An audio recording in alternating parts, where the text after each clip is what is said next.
Hello and welcome everybody to Talking Golf Tuesday. What are the 10 best clubs from the 1950s? Now, I had to cut my list down because I just wrote down a list and it went on for like more than 20 clubs, and a lot of them were just from the same manufacturer, so I kind of just weeded out my favorites. So I'm gonna leave some things out. Let us know in the comments below what I left out. Some rules. Just major manufacturers. Very predictable stuff that was readily available at the time. So you're not going to see me, some rare one-off custom made by one of the Hogan grandsons.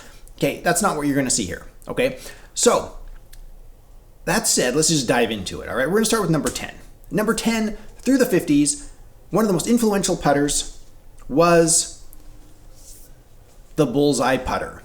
Okay, now this is particularly an interesting decade for bullseye because this particular bullseye, I've made a video about this, is a pre-Acushnet bullseye, which stopped in 1951.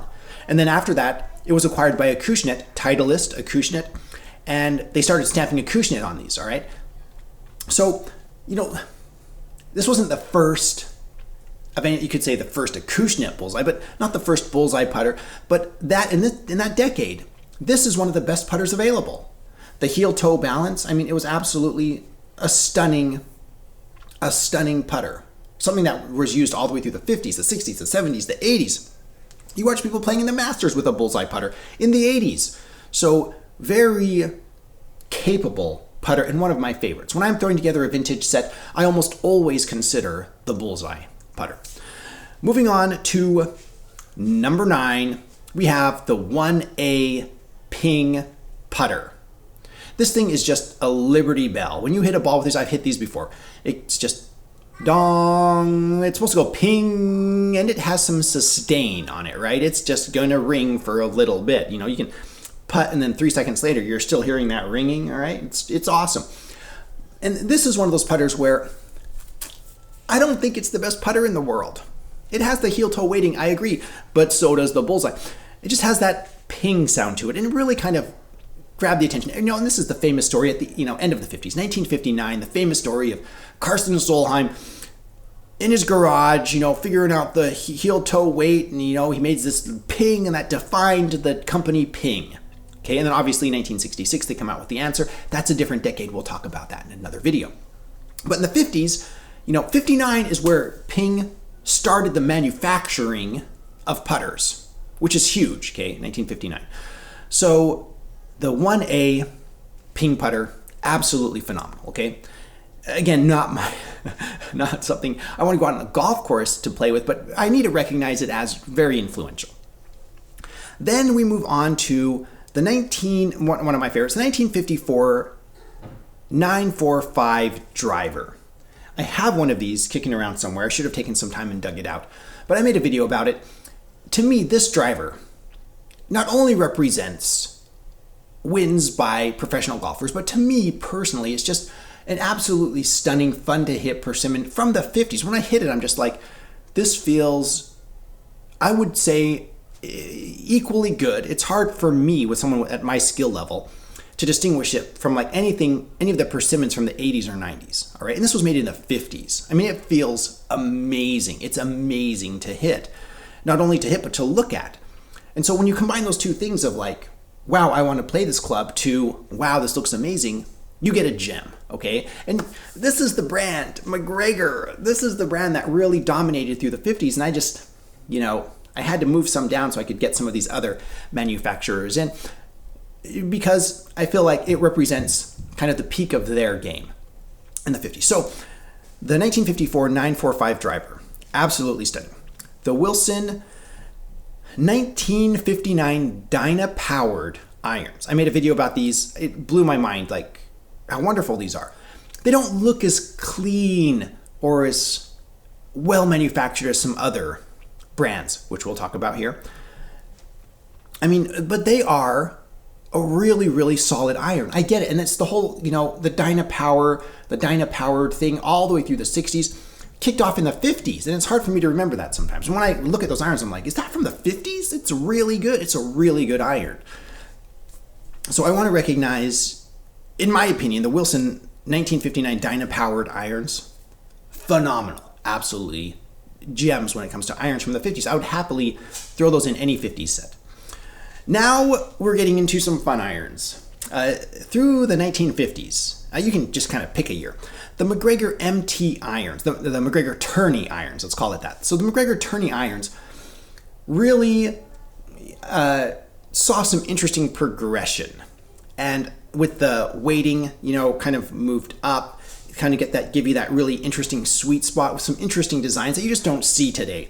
And it really makes the 50s stand out from a lot of the other decades, is when you get these fun designs. I'll roll in some pictures of some MT irons, but they're absolutely phenomenal from the 50s. And one of my favorites to hit because they're different. All right, so much of golf nowadays is like, I want to go out and hit a blade. Whether I'm hitting a Titleist blade or a Mizuno blade or any other blade, I feel like the hitting experience is so similar. Does that make sense? Like if you just, filled in and painted the back of them so you couldn't see any of the branding, I'd have a hard time telling the difference. It's just like, oh, is that a Srixon blade? Is that a Titleist blade? Some of them are longer than others and shorter. Maybe I could deduce which one is. But ultimately, the lofts are so similar. The forgings are so similar. It seems like they're just acquiring their steel from the same place and making little subtle changes. It's like, oh, we have a different machine to cut our grooves than Mizuno. Oh, and Mizuno's like, oh, well, we put a copper layer over it before we chrome it. Whatever little differences there may be, they seem so similar. But when you get to the 50s, it's like they have these big lumps and curves, and you're just like, whoa, this is different. And I love that about the 50s MacGregor MT irons. So really stand out to me are those MT irons. And that's why I put them a little bit above the Wilson Dyna-powered, because Dyna-powered look like a blade. But the MacGregors, granted, some of them kind of have that bar across very similar to the Dyna-powered, but they're just gnarly, you know what I mean? Love them. Now, more putters. So what do we have here? I can see this one is a Wilson because I can see from the grip. So the Wilson 8802. Everybody's hammering their keyboard right now. That came out in the 60s. You're right. What came out before this? The Iron Master series of putters. Okay. So lovely flanged Wilson 8802 right here. I think this one happens to be a 90s model. It's just one I like that was readily accessible and cheap. I'm not worried about damaging this thing. Throw it in a bag. Okay. But the Iron Masters came before that, and that's kind of what Arnold Palmer, legend has it, kind of used as his inspiration for the 8802 are these Iron Masters. And so I have a smorgasbord of Iron Masters, IMG putters here throughout the decades. And these are some of my favorite go-to putters. Whether it be the 50s, the 60s, or the 70s, I consider bullseye putters, but I slightly prefer the looks of the Iron Master when I'm out on the golf course. So Iron Master putters definitely are on there for me. And I know some people don't like flanged putters, so it wouldn't even make their top 20. But for me, definitely in my top 10. And they come in at number 5, okay? Number 4, we have to discuss another, and I have a couple of these. MacGregor M85 drivers. WTW, take your pick, whichever kind of grip you want. But the M85 drivers are phenomenal. They're like the perfect mix of like large head, like footprint, and deep face. They're just absolutely stunning. To me, it's like the sweet spot of like the perfect driver from the 50s. It's really, really nice. And you can choose, it's like, do you like the Iomatic? Like I personally like the Iomatic. 84, 85. The Super Iomatics are cool too if you like that little, extra notch in the top line of the face insert. But absolutely, the Iomatic M85s, gorgeous and very playable. I love those irons. Love, love, love. That's number 4. Number 3, I don't own any of these, and I want to. The Copperface SS1 MacGregor irons. Oh my goodness. So SS1 irons, for those of you that don't know, most people do, were made famous by Jack Nicklaus. When he was starting his career, I believe he was playing some SS1 irons. I think he even, was it an SS1 driver as well? Either way, he had some of these SS1 clubs, and they are the MacGregor, and they are spectacular. Remember I was talking about character when you look down at these, and playability, and they're super soft. I mean, they're just so amazing. The problem is finding them. They're very expensive. hard to find, especially in good condition. They're from the 50s for Pete's sake, and they were really popular. Obviously, Jack Nicklaus played them, so they're going to get some attention. So those are on my list as number 3 because they are kind of desirable. You'll see that here with the top 3. Number 2, the MacGregor M09 driver. I particularly like the 1954 one with the black and white iomatic insert. 1950 to 52, 3, they had like the brick red and white and brick red face insert, iomatic face inserts, which are cool. I like them. But if I had to choose one, I would choose the 54 just because I think it looks so cool. It looks so good. But, and it's really desirable. It's hard to find. It has that deeper face, the weight on it. So if you look at the head, maybe I'll make a video about one, but it's kind of like the head. If you think this is the face and then this is the aft portion here, it's kind of squished down so they can make that face deeper. And it doesn't have a big footprint, okay? And I'm exaggerating, obviously. The woods back then were very subtle in design shape, but it moved the weight forward so you get low spin, deep face, and you can hit bombs with it. If you have a good club head speed, granted, it's kind of a heavy persimmon wood, and after 70 years, sometimes you get some moisture in there and it's heavier than it was maybe in the 50s. Either way, love the M09. Very expensive, very hard to find. But when it comes to like desirable clubs from the 50s that I want, that's on my list. Number 1 is an iron set. Can you guys guess where I'm going with this? The 1954. So 1953 was the last year Ben Hogan was contracted with MacGregor. 1954, he started his own company, Ben Hogan, the Hogan brand. And he came out with some saber irons. Now, correct me if I'm wrong. My understanding is that he came out with these saber irons. Okay, this is not a saber iron. This is the AMF Ben Hogan 1984 remake of the sabers. Okay, and the 1954 sabers, my understanding they had manufacturing problems. So Ben Hogan was fanatical about quality of the clubs, and he was throwing out whole batches of them, just like, no, these are not high quality clubs. We're not selling these. And purportedly, I don't know if it's true or not, he just destroyed huge batches of irons. Just no. Those heads are not up to snuff, not up to quality, not up to my standards. And so they were very limited. And look at the design. Okay, so this is a copy of the design, not an original, but they have this little drop toe muscle right here. Oh my gosh, I just made a video about these. They're so spectacular. How did these come out? Not this one, but how did this design come out in 1954? It defined what we look for in a amazing blade, like a precision blade, like a premium blade. So this to me has to be, not the 1954 sabers have to be number 1 on my list. The big difference is it doesn't have a 1984 stamp right here, and the sabers, of all things, don't say saber on them. This is my understanding. Correct me if I'm wrong in the comments below. But they were the saber precision irons. And so here, instead of personal, like the 1984 remake, this one says personal here.